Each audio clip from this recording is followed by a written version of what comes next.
ہمارے ہاں شاعرانہ جو مبالغہ آمیزی ہے یہ میری گفتگو کا حصہ انہوں نے حذف کر دیا ہے، اور میں نے ایک سنی شاعر بہت بڑے عالم جن کے حوالے سے آج بھی میری تقریر ہوگی خالق جناح ہال میں، مولانا محمد علی جوہر کے ایک شعر کے حوالے سے کہا کہ قتل حسین اصل میں مرگ یزید ہے، اسلام زندہ ہوتا ہے ہر کربلا کے بعد۔ میں نے کہا بالکل محمل شعر ہے، اسلام مرا ہی نہیں تھا، زندہ ہونے کا کیا سوال؟ اور اگر کسی درجے میں مزمحل یا زخمی ہوا تھا تو وہ تو رہا، کربلا کے بعد بھی رہا، یزید کی حکومت بھی رہی، بنو امیہ کی حکومت بھی چلی، کوئی تبدیلی تو نہیں آئی۔ یہ کیا کہہ رہے ہیں؟ اسلام زندہ ہوتا ہے کربلا کے بعد؟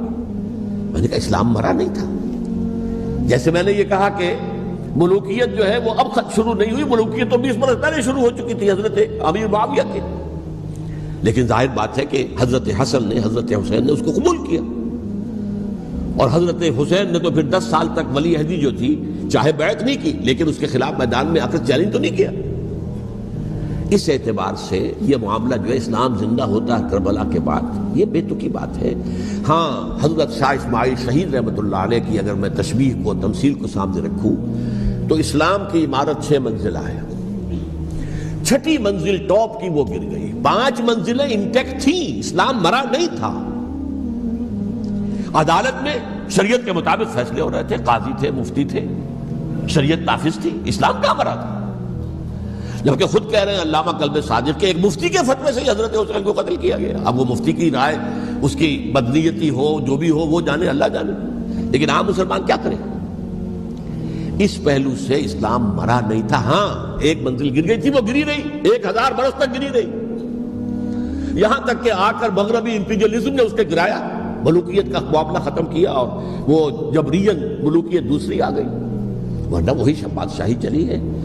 بلکہ دور بنو امیہ میں وہ بادشاہی پوری طرح اس نے بالوں پر نہیں نکالے تھے، اصل بالوں پر تو اس نے نکالے ہیں دور بنو عباس میں آ کر، اور پھر سلاطین جو ہے ترک، جو ترک خلفاء ہے، ان کا بھی بادشاہت تھی، اور کیا تھا، وہ خلافت تو نہیں تھی۔ تو یہ تو اسلام میں جو بھی نقص واقع ہو گیا تھا، کبھی واقع ہو گئی تھی، وہ جو کی تو برقرار رہی، اس کو بھی تسلیم کیا۔ میں اللہ کا شکر ادا کر کے کہتا ہوں کہ دونوں حضرات، دونوں شیعہ دانشور اور بڑی اعلیٰ سطح کے جو شیعہ عالم تھے، انہوں نے اس بات کو تسلیم کیا اور میری اس بات کو چیلنج نہیں کیا۔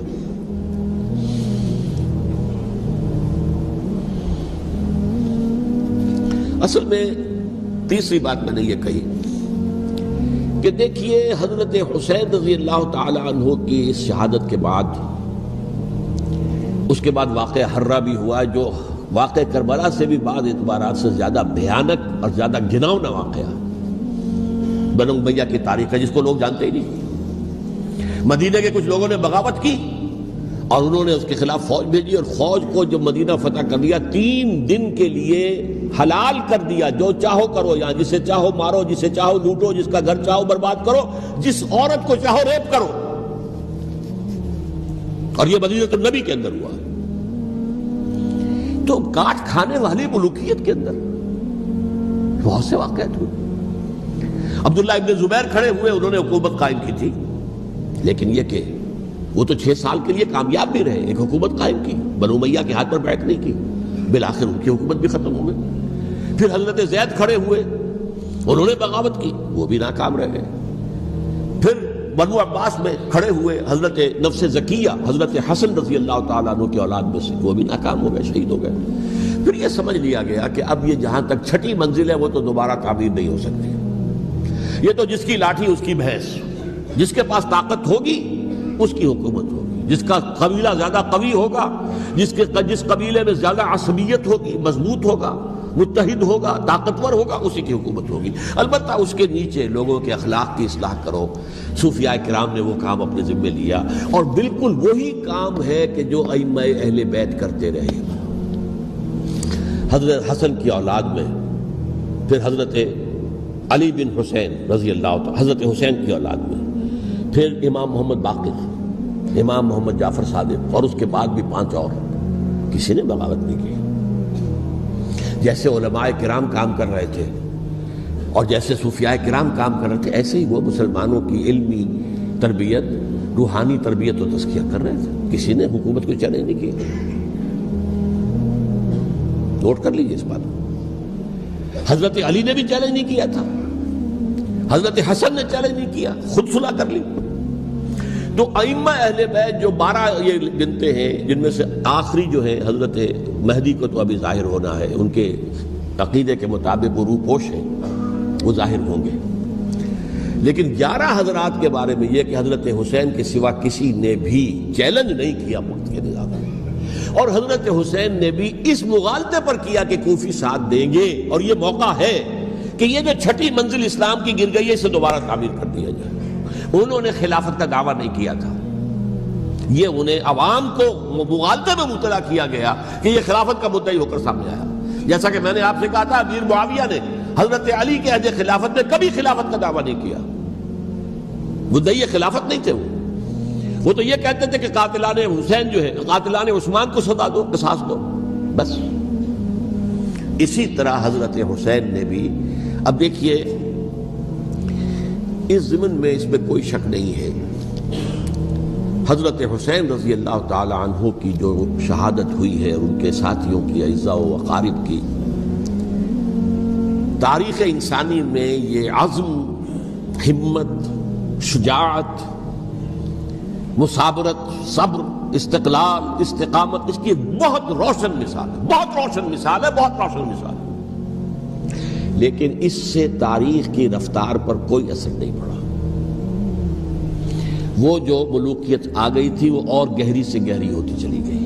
واقعہ کربلا کے بعد تو واقعہ ہررا ہوا میں نے گنوا دیا، اس سے زیادہ تو میرے خیال میں کہ اور ہمارے لیے لائق شرم جو ہے کوئی واقعہ ہے ہی نہیں اس پہلو سے.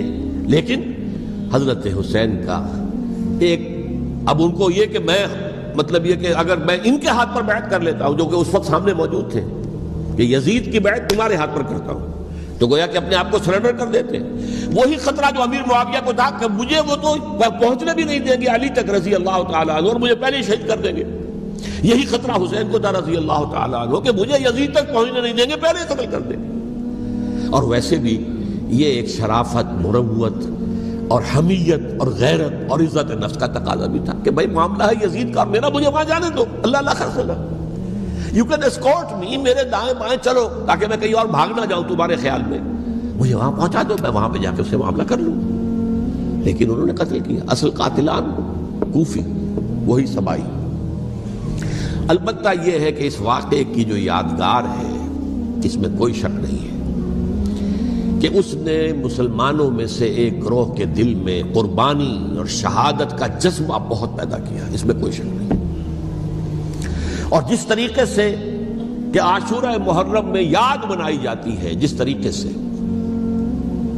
اس نے اہل تشیع کے اندر قربانی کا جذبہ بے انتہا پیدا کر دیا. اگرچہ وہ جذبہ بروئے کار نہیں آتا، اس لیے کہ ان کے ہاں یہ عقیدہ ہے، یہ طے ہے کہ جب تک حضرت مہدی ظاہر نہیں ہوں گے ہم کسی کے خلاف بغاوت نہیں کریں گے. یہ پوری تاریخ میں ان کا معاملہ رہا، تمام جو ہے ائمہ اہل بیت کا معاملہ رہا. جب تک مہدی نہیں آتے، keep sitting and keep waiting, wait and see, that's آل.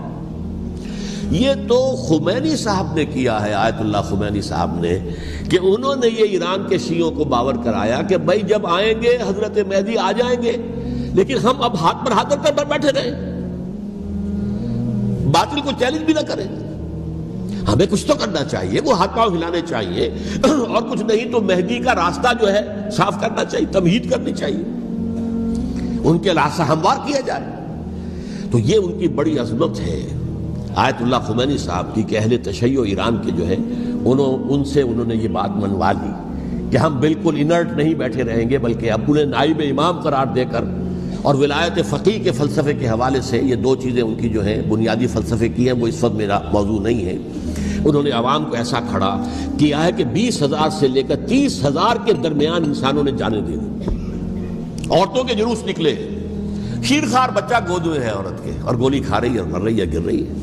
اب سوچئے زندگی کتنی عزیز ہوتی ہے، اور شیرخوار بچے کے لیے ماں کی جو زندگی ہے، اس ماں کو اپنی زندگی کتنی عزیز تر ہوگی کہ اپنے لیے نہیں تو اس بچے کے لیے مجھے جینا ہے. لیکن نہیں، گولیاں کھائیں اور گری. یہ جذبہ انہی میں ہے. واقعہ یہ ہے کہ اہل سنت کے اندر یہ جذبہ نہ ہونے کے برابر ہے. یہ میں واشگاف الفاظ میں کہہ رہا ہوں. پورے عالم اسلام میں صرف شیعہ ایران ایسا نکلا ہے کہ جس نے بادشاہت کا خاتمہ کیا. باقی سعودی عرب میں بادشاہت بیٹھی ہوئی ہے، ڈٹ کر بیٹھی ہوئی ہے. اربوں ڈالر کا ایک ایک محل بنتا ہے ان بادشاہوں کا.